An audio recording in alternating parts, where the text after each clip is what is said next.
BNP Zia পরিবার সবসময় দেশের ক্রান্তি লগ্নে দুর্দিনে দুঃসময় যখন গণতন্ত্র ধ্বংস হয় তখন বিএনপি উদ্ধার করে আর ধ্বংস করে।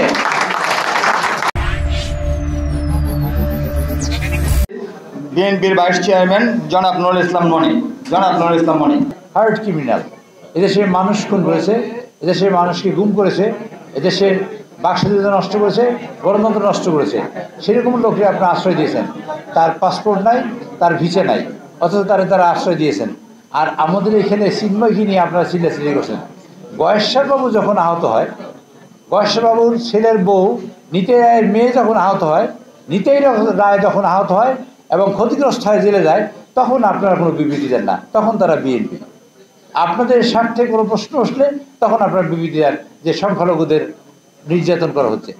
সংখ্যালঘু 8 তারিখে সরকার শপথ নিয়েছে, আপনারা দেখেছেন সংখ্যালঘুরা 9 তারিখ সকালবেলা শাহবাগে বসেছে, বাংলাদেশে বিপর্যয় হয়েছে এবং বাংলাদেশের সংখ্যালঘুদের নির্যাতন করা হচ্ছে। প্রফেসর ইউনূস সাহেব বললেন আপনারা সাংবাদিক পাঠান, দেখেন তো কোনো সাংবাদিক তারা পাঠালেন না। আমাদের সমস্যাটা হলো এই যে আমরা সবসময় একটা সিদ্ধান্ত নিতে আমরা ভাগাভাগি করে ফেলি। একদিকে ছিল আওয়ামী লীগ আর আরেকদিকে ছিল আওয়ামী লীগের বাইরের সকল শক্তি।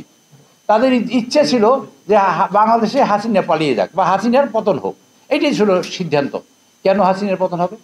হাসিনা আমাদের কী কী ক্ষতি করেছে সেটা আমরা যদি একবার হিসেব করি, হাসিনা প্রথম ক্ষতি করেছে আমাদের গণতন্ত্র ধ্বংস করেছে। আমরা ভোট দিতে পারি না 16 বছরে 18 বছরে। হাসিনা প্রথম কাজটা করেছে।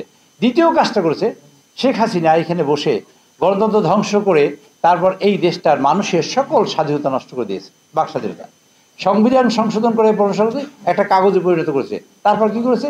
আমাদের স্বাধীনতাকে আরেকজনের পায়ে লুটিয়ে দিয়েছে, আমাদের সার্বভৌমত্বকে আরেকজনের পায়ে লুটিয়ে দিয়েছে, আমাদের বর্ডারের সব জায়গায় রাডার বসিয়েছে, আমাদের চালনা পোর্ট চিটাগং পোর্ট দেওয়া হয়ে গেছে, আমাদের ট্রেন যাওয়া শুরু করেছিল কেবল সেটা বন্ধ হয়েছে।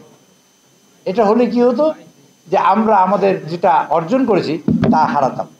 এই যে অর্জন করেছি কি আমরা স্বাধীনতা, আমরা বলি আমাদের কাগজে পত্রে স্বাধীনতার কথা, কিন্তু যারা আমাদের বলি আমাদের বন্ধুরাষ্ট্র, তাদের কোনো ডকুমেন্টে আমাদের স্বাধীনতার ক্ষেত্রে লেখা আছে? এটা আপনাদের কাছে প্রশ্ন রাখলাম, উত্তরও আছে আমার কাছে। তাদের কোনো ডকুমেন্টে আমাদের স্বাধীনতার কথা লেখা নেই। যে কারণে অরোরার কাছে তারা আত্মসমর্পণ করেছিল পাকিস্তানের সৈন্যরা, এবং সেখানে জেনারেল ওসমানী যখন আসতেছিলেন ফিরে আসছিলেন হেলিকপ্টারে, তাকে হেলিকপ্টারে সিলেটে গুলি করা হয় এবং সেইখানে উনি সিলেটে নামতে বাধ্য হন। একে খন্দকার ছিলেন পিছনে দাঁড়ানো যখন আত্মসমর্পণ করে সেই দলিলে। এই দেশে 98,000 পাকিস্তানি সৈন্য ফেরত গেছে পাকিস্তানে, সেই ডকুমেন্টে স্বাক্ষর করেছেন জুলফিকার আলী ভুট্টো এবং ইন্দিরা গান্ধী। স্বাধীন বাংলাদেশে শেখ মুজিবুর রহমান স্বাক্ষর করতে পারেনি। ওই রিভোল্ট বলে যিনি আন্দোলন করেছিলেন, স্বাধীনতার ডাক দিয়েছিলেন আমাদের মহান ঘোষক রাষ্ট্রপতি জিয়াউর রহমান। তিনি রণাঙ্গনে যুদ্ধ করেছেন। যখন জিয়াউর রহমান যখন রণাঙ্গনে যুদ্ধ করেন, স্বাধীনতার ডাক দেন, তখন শেখ মুজিবুর রহমান বাক্সপেটটা ঘুষাচ্ছেন আত্মসমর্পণ করার জন্য। তিনি যখন পাকিস্তানে বসে সলাপরামর্শ করেছেন কনফেডারেশনের জন্য জুলফিকার আলী ভুট্টোর সাথে, তখন রণাঙ্গনে যুদ্ধ করছেন জিয়াউর রহমান। দেশ স্বাধীন হয়েছে এবং দেশ স্বাধীন হওয়ার পর আমরা কি পেলাম? আমরা পেলাম, আপনাদের অনেকের মনে থাকার কথা, আমি যখন বিশ্ববিদ্যালয়ের ছাত্র, লাল ঘোড়া দাবিয়ে দেওয়ার কথা, তারপর শিশুদের হত্যা করা, তারপর পেয়েছি আমাদের এখানে রক্ষীবাহিনী, তারপর পেয়েছি বাকশাল, এবং এর মাঝখানে পেয়েছি দুর্ভিক্ষ। এদেশে মানুষ দুর্ভিক্ষে জীবন দিয়েছে।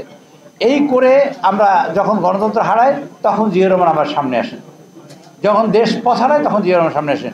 90 সালে যখন দেশ হারিয়েছে পথ, তখন আবার বেগম খালেদা জিয়া আমাদের নেত্রী, তিনি সামনে আসতেন। 2024 সালে আবার যখন পথ হারাতে বসছে, সেই সময় আমাদের নেতা তারেক রহমান সাহেব আবার সামনে এসতেন। আমরা বিএনপি জিয়া পরিবার সবসময় দেশের ক্রান্তি লগ্নে দুর্দিনে দুঃসময় যখন গণতন্ত্র ধ্বংস হয় তখন বিএনপি উদ্ধার করে আর ধ্বংস করে। আওয়ামী লীগ যখন গভর্নমেন্টে আসে, একবার গণতন্ত্র ধ্বংস করেছেন বাক্সের নাম দিয়ে, আবার শেখ হাসিনা সংবিধানের কতগুলো অনুচ্ছেদ উঠিয়ে দিয়ে এদেশে মানুষকে ধ্বংস করেছে। কাজে ধ্বংসের নায়ক নায়িকারা হলেন আওয়ামী লীগ, বাকশাল, আর গণতন্ত্রের নায়ক নায়িকারা হলেন জিয়া পরিবার এবং এই জিয়া পরিবারের সদস্যবৃন্দ, প্রিয় নেতৃবৃন্দ। আপনাদের একটা কথা বলি, শব্দ 3টা অত্যন্ত আলোচনার বিষয়কে, স্বাধীনতা আমাদের নাই, সেটা নিয়ে গেছে, গণতন্ত্র সেটা ধ্বংস করেছে, আর এরপর হলো ভোটের অধিকার। এই বিষয়টা একটু বলে শেষ করতে চাই, কারণ সময়ের স্বল্পতা আছে। আপনারা সংস্কার করেন তত্ত্বাবধায়ক সরকার, সংস্কার এই বাংলাদেশ যতদিন থাকবে ততদিন সংস্কার হবে। কাজে সংস্কার একটা সীমাবদ্ধতা থাকা উচিত। আপনার নির্দিষ্ট সংস্কার ওই পরিমাণ করুন যে সংস্কারে দেশে একটা স্বাভাবিক সুষ্ঠু নির্বাচন হতে পারে, সেইটা করে গণতান্ত্রিক সরকার যিনি আসবেন তার কাছে ক্ষমতা হস্তান্তর করুন। আপনারা যেখানে আছেন সেখান থেকে তো আপনারা চিরকাল থাকবেন না, আপনাদের কোথাও নামতে হবে। সেই নামাটা তো আপনাদের নির্বাচিত সরকারের কাছেই নামবেন, সেইটা ব্যবস্থা আপনারা করুন। অনন্তকাল ধরে যদি আপনারা এখানে বসে থাকেন, আজকে জিনিসপত্রের দাম বেশি, আজকে চিন্ময়ের এখানে নামছে, আওয়ামী লীগ যুগে বারবারে ফিরে আসছে আনসারের নাম দিয়া, দাবি দেওয়ার নাম দিয়া, সংখ্যালঘুদের নাম দিয়া, নানান পদ্ধতি আওয়ামী লীগ এখানে ফিরে আসার চেষ্টা করতেছে এবং পাশে বন্ধুরা তারা সাহায্য করছে।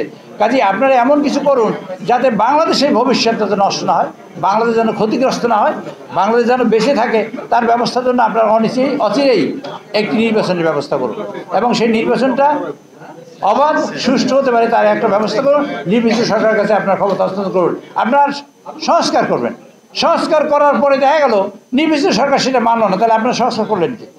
কাজে মানতে পারে তাদের নিয়ে বসে আলোচনা করে সেই সিদ্ধান্ত নিন কোন সংস্কারে এই দেশ সামনে আগাতে পারে, সেই ব্যবস্থা করে নির্বাচনের ব্যবস্থা করুন এবং আমরা যেন ভোটের অধিকার পাই। 15 বছরে আজকে যাদের বয়স 36 তার আগে ভোট দিতে পারে নাই, কাজে ভোটের অধিকার যাতে ফেরত পাই তার ব্যবস্থা করবেন, সেই আশাবাদ ব্যক্ত করে আজকের সবার যারা আয়োজক তাদের ধন্যবাদ দিয়ে, আপনারা যারা উপস্থিত আছেন তাদের সকলকে ধন্যবাদ দিয়ে আমার বক্তব্য শেষ করছি। আল্লাহ হাফিজ।